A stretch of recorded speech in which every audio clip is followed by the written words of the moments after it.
루피가 마침내 알라바스타에 도달하게 되었고, 루피는 우섭에게 선박을 맡겨둔 이후 곧바로 전쟁의 중심지인 아르바나로 향하려 합니다. 하지만 해군들이 나타났고 해군본부 소장 필두는 해적왕 루피의 등장이다. 현재 아르바나에서 빨간머리 해적단과 세계정부가 격돌 중, 저 녀석이 아르바나로 향하게 되면 판세가 뒤바뀌게 된다. 모두 해적왕 루피를 제지해라 라고 소리칩니다. 하지만 루피는 꽤나 진지한 표정을 지으며 너희들과 싸우고 있을 시간은 없어 라고 말한 뒤 폐양색 폐기를 발현하였고, 해군본부 소장 필두를 포함한 모든 해군들이 기절해버립니다. 그리고 뒤이어 우솝이 나타났고, 우솝은 겨우 의식을 유지하며 루피, 사막에서 빠르게 달릴 수 있는 탈 것이야. 이걸 타고 바로 아르바나로 향하자 라고 말했고, 루피와 우솝은 특수한 탈 것을 타고 빠른 속도로 아르바나로 이동합니다. 그리고 알라바스타의 대부분의 지역이 그야말로 아수라장이 되어 있었고, 루피는 자신의 친구의 고향이 아수라장이 된 것을 보며 분노합니다. 그리고 루피는 우연히 섬의 북동쪽으로 향하던 나미와 브룩을 만나게 되었고, 루피는 반가워하는 표정을 지으며 나미, 브룩 무사했구나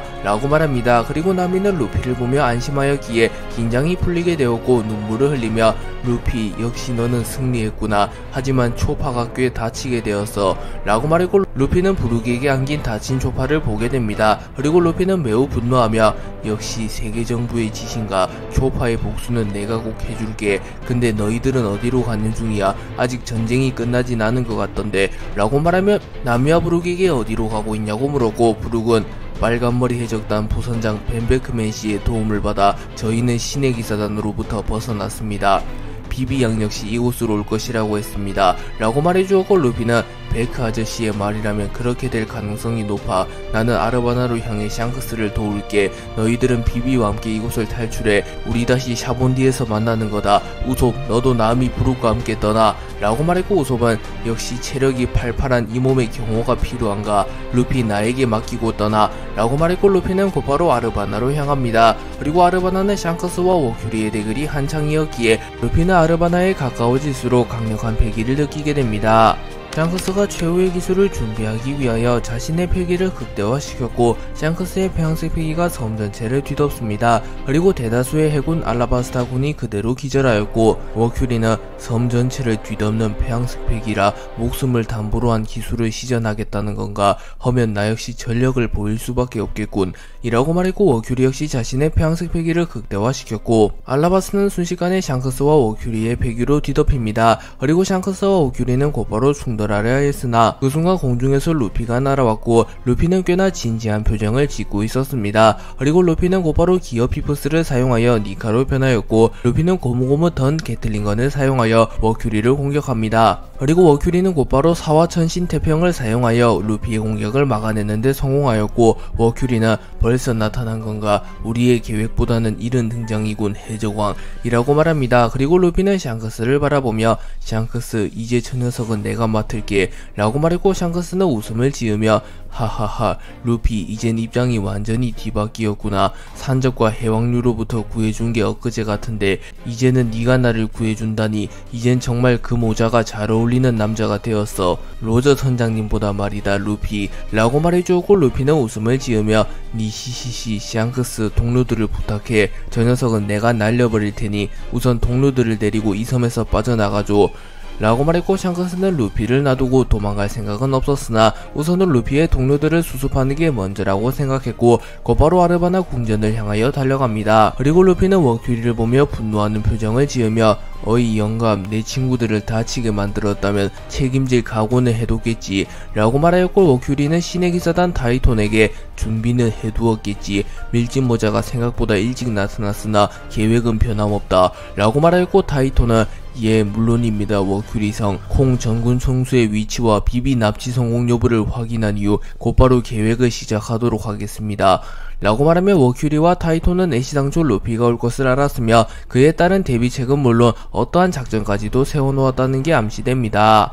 샹크스는 루피의 도움을 받아 위기에서 벗어난 이후 곧바로 아르바나 궁전으로 향하였고, 그곳에서 벤베크맨과 쓰러진 포보스를 마주하게 됩니다. 그리고 샹크스는 베크, 비비는 확보했나? 라고 물었고, 벤베크맨은 아직 성 내부로 진입하지 못했네. 나 역시 이 녀석과의 대결로 인해 충격을 받아서 말이지 라고 말했고, 샹크스는 워큐리가 나타나며 콩을 놓치게 되었네. 어쩌면 콩이 비비를 먼저 확보했을지 모르네. 우선 아르바나 궁전 내부로 들어가도록 하지 라고 말하며 빠르게 발걸음을 옮깁니다. 그리고 아르바나 궁전 내부에는 야속과 럭키루가 쓰러져 있었고 샹크스는 불안한 듯한 표정을 지으며 이 둘이 쓰러졌다는 건 역시 콩이 한 걸음 더 빨리 움직인 건가 라고 말합니다. 그리고 샹크스와 벤베크맨은 불안한 마음을 뒤로 한 채 아르바나 궁전 중심부에 도달합니다. 그리고 코브라 왕이 앉아있어야 할 왕자에 콩이 앉아있었고 콩은 샹크스에게 이 녀석이 이곳에 나타났다는 것은 머큐리가 쓰러졌다는 것이거나 해적왕 루피가 나타났다는 거겠지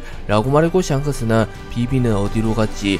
이 녀석이 진정 정의를 관철하는 해군이었다면 지금이라도 세계정부의 악행을 멈추는데 이바지하는 게 어떻겠나 라고 말했고 콩은 웃음을 터뜨리며 역시 갈링의 아들이라 그런지 매서운 눈매가 완전히 똑같군. 마리조아의 그 녀석이 떠오르는군 라고 말했고 샹크스는 그리폰을 뽑아들었고 벤베크맨 역시 총을 뽑아들었고 샹크스는 결국 또다시 충돌하게 되는 건가. 베크 이 녀석을 쓰러뜨리고 비비를 확보한다 라고 말합니다.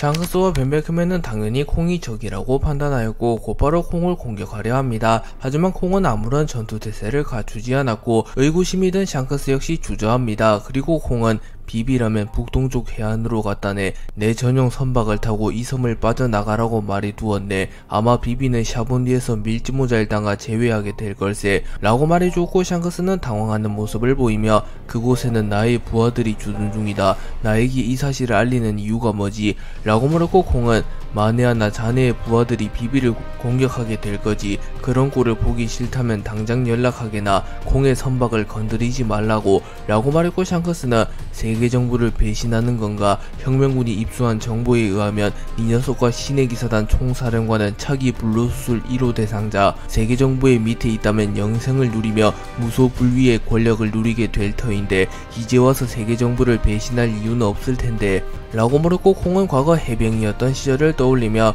나 역시 거프 센고쿠와 마찬가지로 정의를 관철하던 시기가 있었다네. 하지만 해병으로서 진급을 하면 할수록 세계정부라는 벽이 얼마나 높은지 실감하게 되었으며 또 그 벽 뒤엔 얼마나 추악한 행위가 존재하는지 알게 되었지. 하지만 현실적으로 나에겐 그들의 체계를 무너뜨릴 힘이 없었다네. 그렇기에 언젠가 나타날 전사를 기다렸다. 그래 그것이 몽키디 루피다. 하지만 나에겐 그가 해적왕이 되었다고 한들 로저와 같은 사례가 있었기에 그가 진정 전설 속의 전사인지 확신이 서지 않았다. 그렇기에 나는 세계정부의 전군 총수로서 마리조아를 침공한 이 녀석들을 진심으로 막아섰다네. 하지만 드래곤을 필두로 한 이 녀석들은 결국 우라노스를 탈취하는 데 성공했고 제2의 정상결전에서 그 희망을 보여주었네. 그리고 마침내 밀짚모자 루피가 나조차 존재를 알지 못했던 세계정부의 왕 이무의 정체를 전세계에 공표했다. 난 그제서야 그 녀석이 전설 속의 전사라고 확신하게 되었네 라고 말하며 자신은 세계정부를 무너뜨릴 전사를 기다려왔으며 그 인물이 루피라고 확신하게 되었기에 이제서야 세계정부를 배신하며 정의를 좇게 된 것이라고 말합니다. 그리고 샹크스는 콩을 완전히 신뢰하지는 못하였지만 지금으로선 콩의 말을 듣지 않는 것 말고 방법이 없었기에 우선은 비비와 합류하기 위하여 북동쪽으로 향하려 합니다. 또한 벤베크맨은 곧바로 전보벌레를 통하여 빨간머리 적단에게 비비를 공격하지 말라는 명령을 내립니다. 샹크스는 콩의 말을 들은 이후 곧바로 알라바스타의 북동쪽으로 향하려 하였고 콩에게 당신이 기다려온 전설 속의 전사가 루피라고 확신할 순 없지만 적어도 나의 인생을 걸고 말할 수 있네. 세계정부를 무너뜨리는 것은 루피일 거라고 라고 말했고 콩은 웃음을 지으며 나 역시 그렇게 생각하네. 거프 녀석도 범상치 않다고 생각했다만 그의 아들, 손자 녀석은 더욱 특이하니 라고 말합니다. 그리고 샹크스와 벤베크맨은 야속 럭키루와 합류하였고 콩이 힘조절을 해준 탓에 야속과 럭키루는 부상을 입지는 않은 상태였습니다. 그리고 콩은 홀로 아르바나 궁전에 남게 되었고 콩은 담배를 꺼내들어 담배를 핍니다. 그리고 콩은 후 몇십 년 만에 담배인지 모르겠군. 밀짚모자 루피, 네가 마지막 테스트만 통과한다면 이곳이 나의 무덤이 될지도 모르겠군 라고 말하며 콩은 루피에게 마지막 테스트를 할 예정이며 루피가 그 테스트마저 통과하게 된다면 콩은 목숨을 희생해서라도 루피를 살리겠다고 다짐합니다.